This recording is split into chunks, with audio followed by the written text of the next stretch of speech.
قومی سطح کے ضمنی انتخابات ہیں، ان کا فائدہ کیا نظر آتا ہے؟ صوبائی انتخابات تو سمجھ آتی ہے کہ اسمبلیاں ڈیزالو ہو گئیں، لیکن آپ کے خیال میں جمہوری طور پر تو پریکٹس ہے انتخابات کروانے کی، لیکن اس کا کچھ آپ کو جمہوری فائدہ نظر آ رہا ہے ان حالات میں کہ نہیں؟ دیکھیے جی، یہ کنٹینیوٹی کی بات ہے کہ آپ ایک پروسیس کو کنٹینیو کرنے کے لیے، چونکہ ایک کانسٹیٹیوشنل عمل ہے جس کے تھرو آپ کو الیکشنز ہر حال میں کرانے ہیں، بائی الیکشنز جو ہیں، چاہے وہ الیکشن سے جنرل الیکشن سے 1 مہینہ پہلے ہی کیوں نہ ہو، لیکن you have to go for the by election so that to fulfil دو سیٹس جو کہ خالی ہو گئی ہیں۔ وہ تو آپ کا ایک آئینی تقاضا ہے اور اس پروسیس کو، اس عمل کو ہونا چاہیے۔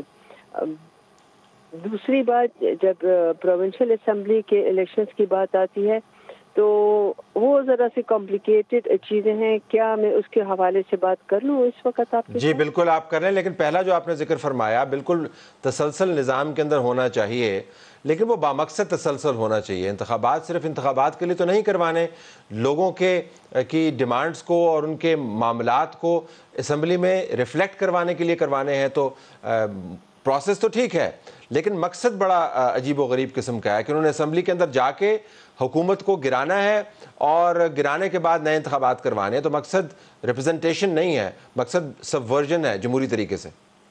ایگزیکٹلی ایسے ہی ہے، لیکن چونکہ ہم کھل کر اس کے اوپر بات نہیں کر پا رہے ہیں، اور یہ کہ کیا ہم انتخابات کرنے جا رہے ہیں، اس انتخابات کا اگلا مطلب اس کے بعد کیا ہوگا جب یہ الیکشن ہو جائیں گے اور لوگ جنرل ہماری اسمبلی میں واپس جو ہے ریپرزینٹیٹیوز آ جائیں گے، تو اس کے بعد یہ کیا کرنے جا رہے ہیں اس کا تو ابھی کسی نے اس کے اوپر کوئی ڈائیلاگ ڈسکشن نہیں ہوا۔ یو آر رائٹ کہ اگر ہمارے انٹینشنز ٹھیک نہیں ہیں تو پھر ان انتخابات پہ کوئی مقصد نہیں ہے، لیکن چونکہ کانسٹیٹیوشنل تقاضا ہے، آئینی تقاضا ہے، اس کو فلفل کرنا ہے، اس لیے میرا خیال ہے کہ ہم جیسے لوگ اس کو سپورٹ کرتے ہیں کہ ہاں یہ ہونا چاہیے۔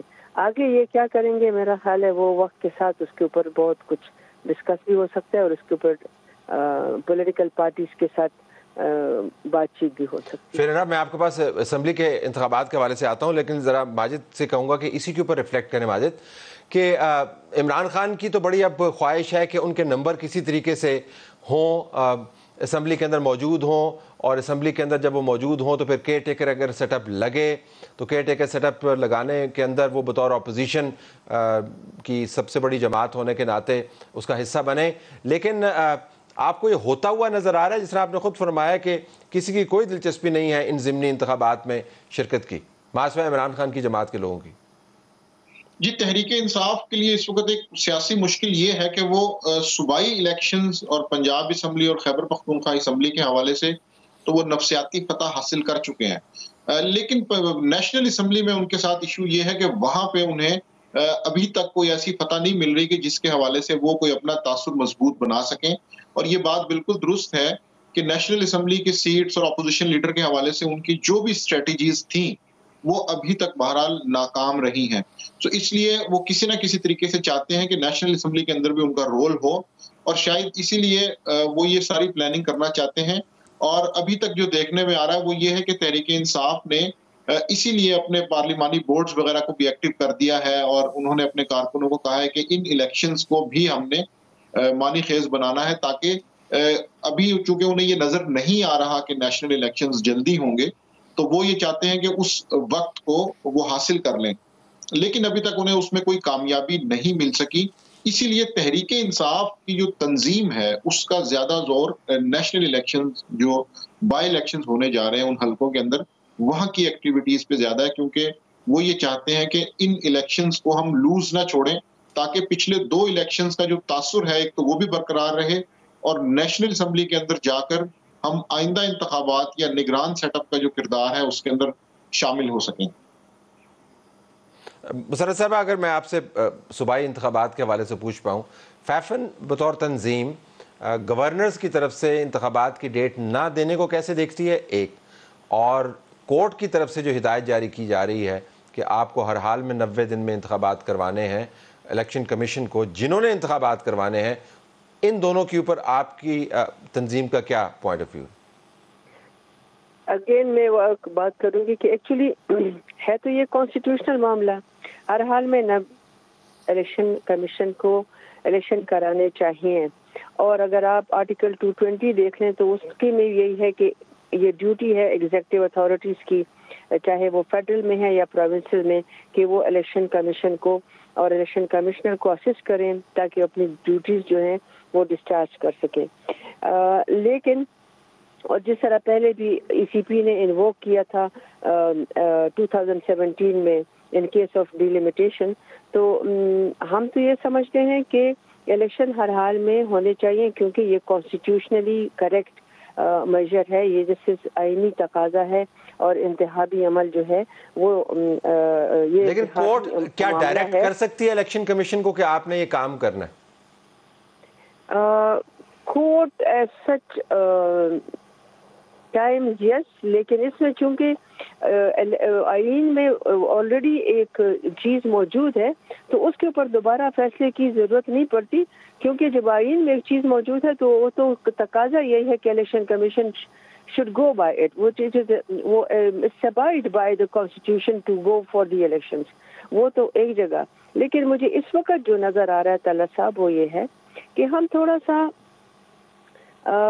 چونکہ ایک الیکشن سامنے نظر آئے کہ ہونے چاہیے, اس کے ہمارے ہاں فائنینشیل سچویشن جس طرح فریجائل ہے, انسٹیبلٹی بھی اسی کی وجہ سے ہے کیونکہ پولیٹیکل انسٹیبلٹی کی وجہ سے نیچرلی ہمارا فائنینشیل سچویشن بھی اسٹیبل نہیں ہو سکتی ہے.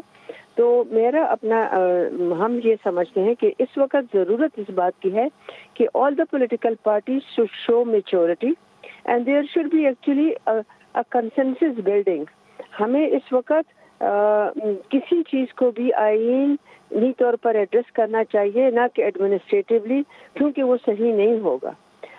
کیونکہ پولیٹیکل پارٹیز جب تک آپس میں بات چیت نہیں کریں گی اور ایک کنسنسس بلڈ نہیں کریں گی تو یہ جو میجورٹیرین فیصلے ہوتے ہیں, جیسے اگر آپ کو یاد ہوگا تو پی ٹی آئی کی حکومت میں اوورسیز ووٹرز اور ای ایم کے حوالے سے ایک میجورٹیرین فیصلہ ہوا تھا, اور وہ ابھی تک جو ہے ظاہر ہے وہ کسی کو قابل قبول نہیں تھا. اور پہلے آپ کو اتفاق رائے پیدا کرنا ہے میچورٹی کے ساتھ, کیونکہ معاملات یہ بڑے سنجیدہ ہیں, بالخصوص یہ جانتے ہوئے کہ پاکستان کی معاشی حالت کیسی ہے اور یہ بحث کتنی بٹی ہوئی ہے. دونوں مہمانوں کا بہت شکریہ. ناظرین, I have to leave it here. ناظرین, پی ایس ایل 2023 کا ٹرینڈ چل رہا ہے. اوپننگ سیریمنی ہوئی, اس کے اوپر میں انصار عباسی کا ایک ٹویٹ دیکھ رہا تھا, انہوں نے کہا کہ آپ کو قطر کے اندر جو اوپننگ سیریمنی تھی اس سے کچھ سیکھنا چاہیے تھا. بہرحال ایک انصار عباسی کا اپنا پوائنٹ آف ویو ہے, ایک ورلڈ ویو ہے ان کا, لیکن اس کی دھوم دھام بڑی ہے. آج پہلا میچ جو ہے وہ جاری ہے اور ہزاروں ٹویٹس اس کے اوپر ہو رہے ہیں, اور اپنی اپنی ٹیم کو لوگ سپورٹ کر رہے ہیں اور تنقید بھی کر رہے ہیں اپنی ٹیم کے ان لوگوں کو پر جو ان کے خیال میں ٹیم میں ہونے چاہیے اور نہیں ہیں, یا وہ لوگ جو موجود ہیں ان کو نہیں ہونا چاہیے. تو ایک ہائپ اپ ایکٹیویٹی آپ کو نظر آتی ہے. ناظرین, ضیاء محی الدین ہم سے بچھڑ گئے. امجد اسلام امجد کے بعد ضیاء محی الدین کا پاکستان سے جو تعلق ہے اور ان کا جانا, یہ دو بہت بڑے دھچکے ہیں. پاکستان کے بہترین دماغ, پاکستان کی بہترین سوچ رکھنے والے, پاکستان کو بہترین انداز سے ریپرزینٹ کرنے والے اب ہم میں نہیں ہیں. ضیاء محی الدین ہیش ٹیگ سے ایک ٹرینڈ چل رہا ہے, اور اس کے اوپر ضیاء محی الدین کی بالخصوص اردو زبان پر ان کا عبور, خیر انگریزی پر بھی ایسے ہی ان کو ملکہ حاصل تھی, اور امجد اس کے ساتھ مجھے بالکل یاد آ رہے ہیں.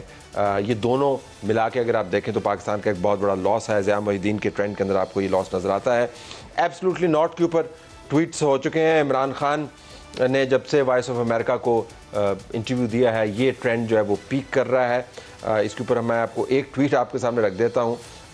عمران خان پر بڑی تنقید ہو رہی ہے. ایک صاحب ہیں, وہ ٹائی لگا کے کھڑے ہیں اور انہوں نے جس طرح ایک سٹوری بلڈ کرتے ہیں, ایک کا تانا ایک طرف جا رہا ہے, دوسرے کا تانا دوسری طرف جا رہا ہے. اس میں انہوں نے لکھا ہے کہ باجوہ نے امریکہ کو بولا کہ ہمارا خان اینٹی امریکن ہے.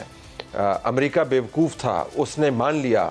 امریکہ نے پھر ہمارے سفیر کو بولا کہ خان کو نکالو. پھر امریکہ نے باجوہ کو بولا, باجوہ نے پی ڈی ایم کو بولا, امریکہ نے پی ڈی ایم کو پیسے دیے, اور اس سب میں محسن نقوی صاحب سب سے آگے تھا. تو عمران خان نے جو ابھی تک عمران سیریز کے 7-8 ایڈیشنز نکالے ہیں اس کے اوپر یہ ٹویٹ ہے.